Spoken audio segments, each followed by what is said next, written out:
Assalaamu calaykum. Soo dhawaada asxaabta ku xiran channelka Dacwa Tube. Kuna soo dhawaada qisadan ku cibro qaadashada mudan. Balse intaynan guda galin qisada, fadlan muuqaalka like saar oo na dareensi inaad ka heshay qisooyinka noocan oo kale ah. Sidoo kale haddii aad ku cusub tahay channelka Dacwa Tube, fadlan ku soo biir oo subscribe saaro. Gabadhan yar waxaa la yiraahdaa Riza. Waxay la nooshahay labadeeda waalid oo kaliya, balse waalidiinteeda ma aha kuwo ay ka muuqato naxariista waalidnimo. oo mar waliba waxay ahaayeen kuwo si xun ula dhaqma gabadhan yar. Waatan hooyadii oo biyo qabow ku kicinaysa gabadhii yareed si ay iskuulka u aado. Aabihii ayaa geeyay iskuulka,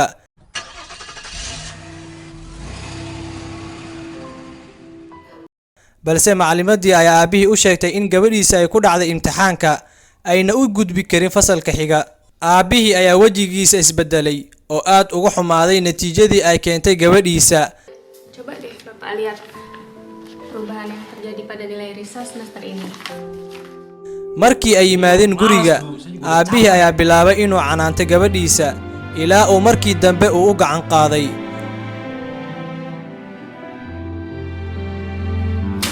Apa? Lihat tuh, udah merah semua. Mau jadi apa kamu? Nilai ulang kayak begini? Gabadhan yar mar waliba way fikirtaa, way murugootaa iyadoo soo xasuusanayso sida ay ula dhaqmi jireen waalidkeed. Isla waqtigaas waxaa qolka ugu soo galay labadeedii waalid. Markiiba waxay ku bilaabeen qaylo iyagoo ku oranaya, maxaad la jiiftaa? Kac oo buwaagtaada soo qaado oo wax akhriso. Ngapain kamu tidur situ? Aku pengen makan sama. Udah, gak usah banyak alasan. Tidur sana, masuk kamar sekarang. Kenapa sih Bapak pulang? Udah, gak usah banyak ngomong. Aduh, bikin ribet aja. Udah urusin tuh anak kamu, aku capek. Maalintii xigtay, hooyadii ayaa suuqa ka timid iyadoo wadata alaab badan. Gabadhii ayay u dhiibtay. Gabadhii markii ay qaadi rabtay, hooyadii ayaa daba tuurtay iyadoo ku leh, si fiican u qaad alaabta.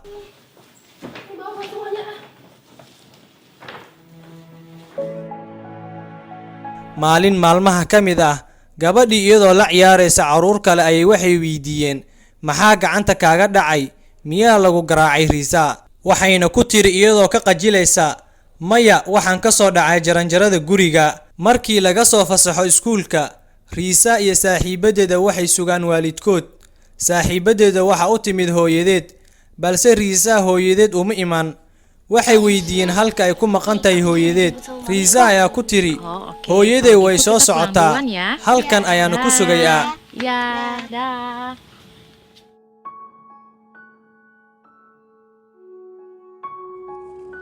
Markii ay weyday cid u timaada, Riza ayaa ku laabatay guriga xilli habeenimo ah.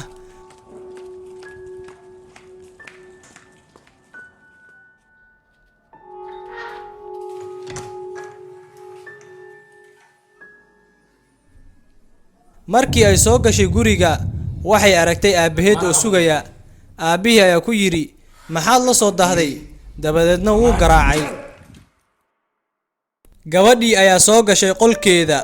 Waxay soo qaadatay sawir ay ku wada sawiran yihiin iyada iyo hooyadeed, iyadoo soo xasuusanayso daqiiqadihii ugu dambeeyay hooyadeed inta uusan garaacin aabaheed. Pasti kamu sakit. Apa? Kamu mau tampar aku? Tampar lagi, tampar.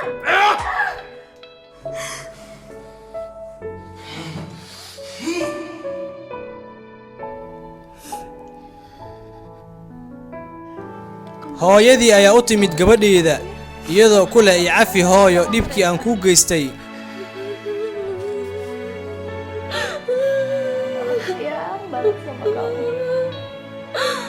Gabadhii ayaa ku tiri hooyadeed, waxaan doonayaa inaan ku noolaano nolol raaxo leh sida asxaabteeda oo kale.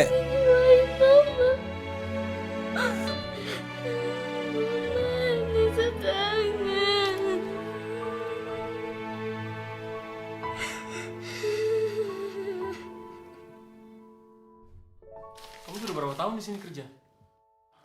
Kamu sudah banyak merugikan perusahaan. Maalmo kadib, maamulihii shirkadda ayaa shaqada ka ceeriyay Riza aabaheed. Kerjaan kamu sekarang keluar. Tapi ini hari terakhir buat kamu. Saya minta maaf. Sudah, ini kamu bawa laporannya. Tapi Pak, Bapak nggak bisa begitu. Pak, Sudah, keluar kamu sekarang. Keluar.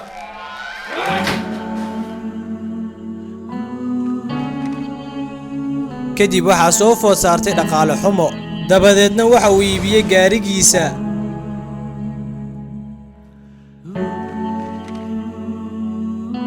sidoo kale waxa uu gaday gurigii uu deganaa intaa waxaa u sii dheereed inay ka tagtay haweenaydii uu qabay oo ahayd hooyadii Riza. Kamu bisa pergi gitu aja dong. Aku udah gak sanggup tinggal di sini ngurusin anak kamu yang gak bisa diurusin itu.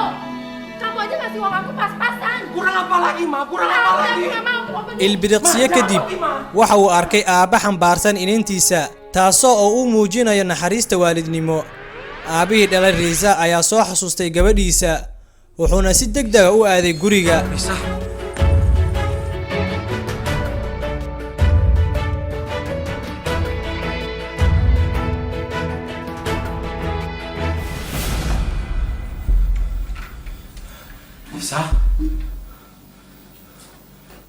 markii uu yimid gurigii waxa uu aaday qolkii Riza wuuna u wacay nasiib darro waa uu waayay wuxuuna noqday mid dhulka ku dul ooya.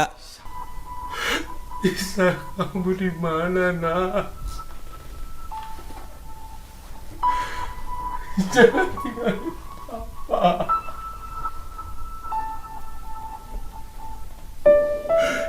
waatan gabadhii oo qol kale ka soo baxday iyadoo ka cabsanaysa aabaheed sababtoo ah waxay ku baratay naxariis darro iyo hadal qalafsanaan balse maanta aabuhu waxa uu u muujiyay naxariistii waalidnimo isagoo gabadhiisa isku duubay isla waqtigaas aabihii ayaa soo xasuustay noloshii adkeed ay soo martay gabadhiisa bal aan idin sheego maalin maalmaha ka mid ah aabihii isagoo kombiyuutar ku isticmaalaya miiska ayuu ku hilmaamay saacadiisa.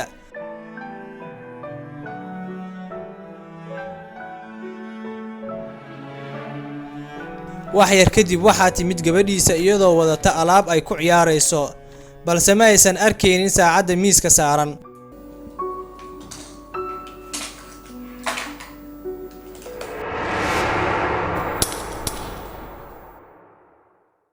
daqiiqado kadib gacanta ayay ku dhufatay halkaas ayayna saacaddii ku jabtay laakiin gabadhii ayaa aaday suuqa si ay saacad ugu soo gado aabaheed waxayna horay u sii qaadatay lacag yar oo ay haysatay laakiin waxay ogaatay lacagtan inaysan ku gadi karin saacad.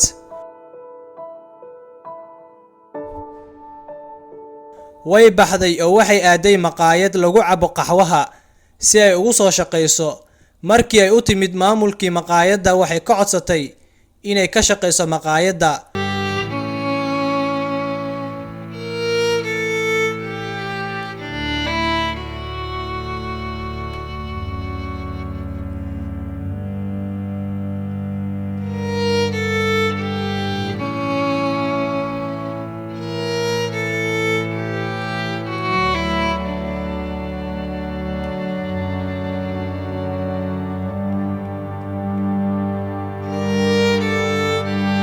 maamulkii maqaayadda ayaa lacag siiyay Riza kadib waa ay soo baxday waxayna timid suuqii saacadaha dabadeedna saacaddii ayay u soo gaday aabaheed. markii ay timid gurigii aabihii ayaa ku yiri saacadda maxaad u jebisay ma ogid miyaa inay saacadda kaa qaalisan tahay waa uuna garaacay. Ini pasti kerjaan kamu kan? Sini kamu. Dasar anak nakal. Hah? Kamu tahu Papa belinya tuh mahal? Hah? Kamu rusakin. gabadhii iyadoo oonaysa ayay tiri aabe sidaa ha idhihin taasi waa xanuun. isla waqtigaas waxaa gacanteeda ka soo dhacday saacaddii cusbeed ee aabaheed u soo gaday iyadoo la socotay warqad ay ku qorneed aabe iyo cafi oo ii naxariiso waxaan ahay gabadhaadii Riza ma ihi qof kale. qisadeenii quruxda badneed ee dhex martay Riza iyo waalidkeed halkaas ayay inoogu eg tahay balse waxaan idinkula dardaarmayaa inaad caruurtiina u naxariisataan aadna u muujisaan naxariista waalidnimo. haddaba haddii aad tahay daawado ku cusub janalka Dacwa Tube fadlan ku soo biir janalka adigoo subscribe saaranayo gambaleelkana furo si uu muuqaal waliba uu ku soo gaaro. sidoo kale haddii uu muuqaalka ku cajabgeliyay fadlan muuqaalka like saar siina share garee haddii aad awoodo waana ku mahadsan tahay daawashada muuqaalkan. waa anigoo Zaki Maxamuud oo idin leh assalaamu calaykum waraxmatullaahi wabarakaatuh. فرح الحمد لله تذيب ترح الحمد لله تزيد فرح الحمد لله تذيب جراح. الحمد لله الحمد لله على الأفراح. الحمد لله الحمد لله